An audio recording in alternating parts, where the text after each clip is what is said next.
নজর রাখবো পরবর্তী সংবাদে। বৈশাখের ভ্যাপসা গরমে টেকা দায় হয়ে পড়ছে গোটা দেশবাসীর, তার সঙ্গে রাজ্যবাসীরও একই অবস্থা। কিন্তু এই পরিস্থিতিতে গরমের মধ্যে কেমন আছেন পশু পাখিরা, সেই বিষয়ে আজকের আমাদের বিশেষ এই প্রতিবেদন, যেখানে ভ্যাপসা গরমের হাত থেকে রক্ষা করতে বাঘের বিশেষ চর্চা। দেখাচ্ছি সেই ছবি। শরীর ঠান্ডা করতে বাঘের গায়ে জল দিচ্ছেন বন দপ্তরের কর্মীরা। আরো একবার দেখুন এক্সক্লুসিভ সেই ছবি। শুধুমাত্র বাঘ নয়, সেই জায়গাতে সমস্ত বন্যদের জন্য বিশেষ ব্যবস্থা রয়েছে দপ্তরের। হরিণ, ময়ূরকেও ওআরএস দিচ্ছে, সুস্থ রাখার চেষ্টা এক প্রকার চলছে বন দপ্তরের। এই গরমের হাত থেকে যাতে বন্য প্রাণীকুল বাঁচে, রক্ষা পায়, তার জন্যই বন দপ্তরের বিশেষ চর্চা। কথা বলবো এই মুহূর্তে টেলিফোন লাইনে রয়েছেন বন দপ্তরের রাজ্যের প্রাক্তন আধিকারিক দেবাশিস চক্রবর্তী। দেবাশিস বাবু, নিউজ ভান্ডারের লাইভে আপনাকে স্বাগত। নমস্কার। দেবাশিস বাবু, আমরা এই গরমের মধ্যে সাধারণ মানুষ এক প্রকার যেখানে হাঁসফাঁস অবস্থা হয়ে পড়ছে, সেই জায়গাতে বন্য যে সমস্ত প্রাণীরা রয়েছে তাদের কতটা কষ্ট হয় এই গরমে? আপনি তো দীর্ঘদিন ধরে কাজ করেছেন, কি বলবেন? আচ্ছা, এই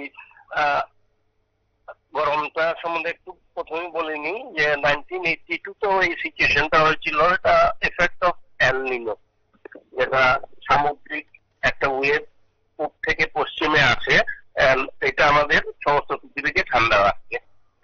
কিন্তু এবছর অস্ট্রেলিয়া, ইন্ডিয়া, বৃহত্তর আমেরিকা এই এল নিনোর প্রভাবে প্রচন্ড রকম তাপের সম্মুখীন হতে হবে আমাদের, এবং এটা অনেক আগেই রিসার্চ করে দেখা গেছে।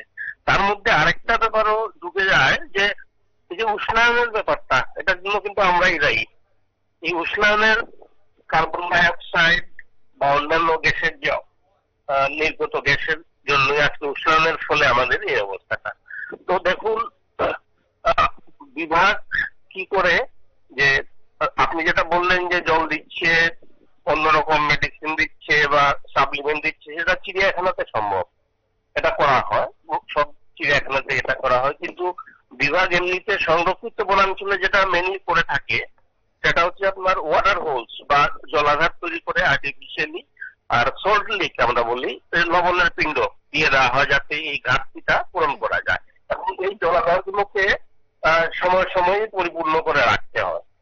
আর আমি যেটা আপনাদের মাধ্যমে রিকোয়েস্ট করব যে দেখুন, আমাদের দায়িত্ব কিন্তু বিভাগের না, শুধু আমাদের সবারই দায়িত্ব পশু পাখি বাঁচিয়ে রাখা।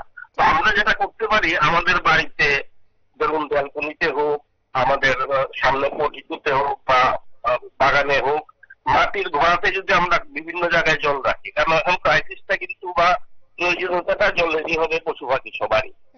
তো এই কাজটা আমরা সুনাগরিক হিসাবে করতেই পারি যে আমরা মাটির ঘোড়াতে আমরা বিভিন্ন জায়গাতে জল রেখে আমরা এই সমস্যাটা থেকে সমাধান করে উঠে আসতে পারি।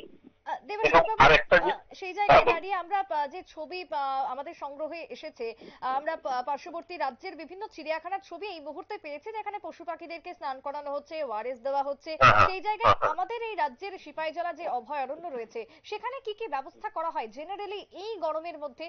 কি রকম এই প্রক্রিয়াগুলো যে কোনো চিড়িয়াখানাতেই করা হয়, সিপাহীজলার ব্যতিক্রম নয়। এবং সাপ্লিমেন্টারি মেডিসিন সিপাহীজলাতে দেওয়া হয়।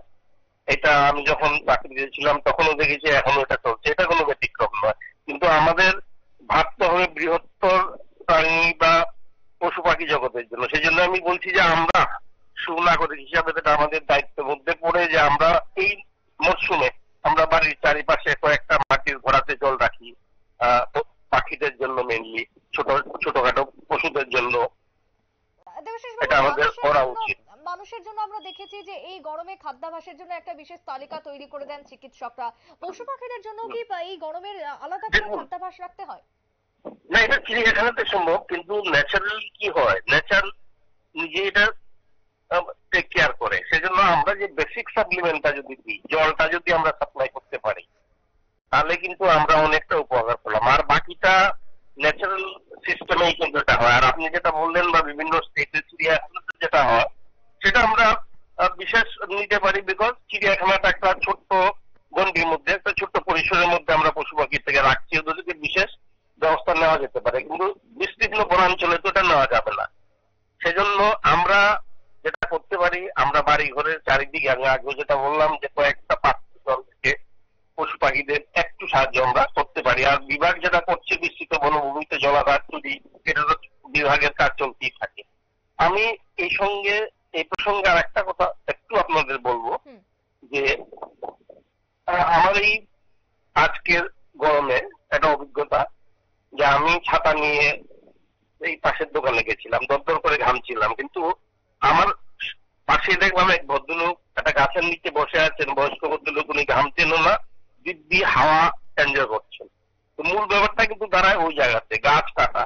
আমরা পৃথিবীতে প্রায় 10 লক্ষ একর বা হেক্টর বলুন, আপনি যাই বলুন, গাছ আমরা প্রতি বছর নষ্ট করছি। আর স্টিফেন হকিংস দ্য ফিজিসিস্ট, উনি বলেছিলেন যে এইভাবে যদি আমরা চলতে থাকি, পশু পাখি প্রজাপতি প্রত্যেকটা প্রাণী প্রত্যেকটা কিন্তু আমাদের যে এই ন্যাচারাল ব্যালেন্সের মধ্যে কাজ করছে, এটা যদি আমরা রক্ষা করতে না পারি, তাহলে ইনকামিং 200 ইয়ার 200 বছরের মধ্যে হিউম্যান পপুলেশন থাকবে না। এটা এটা এটা অনেকেই প্রশ্ন করেন, বলে এটা পাখি না থাকলে কি হয়, একটা মৌমাছি না থাকলে কি হয়, একটা প্রজাপতি না থাকলে কি হয়। কিন্তু এটা যদি না থাকে তাহলে আমাদের ফুড প্রোডাকশনই বন্ধ হয়ে যাবে, কারণ ওরা গাছে গাছে ফুলে ফুলে ঘুরে বলে আমরা খাবার পাচ্ছি।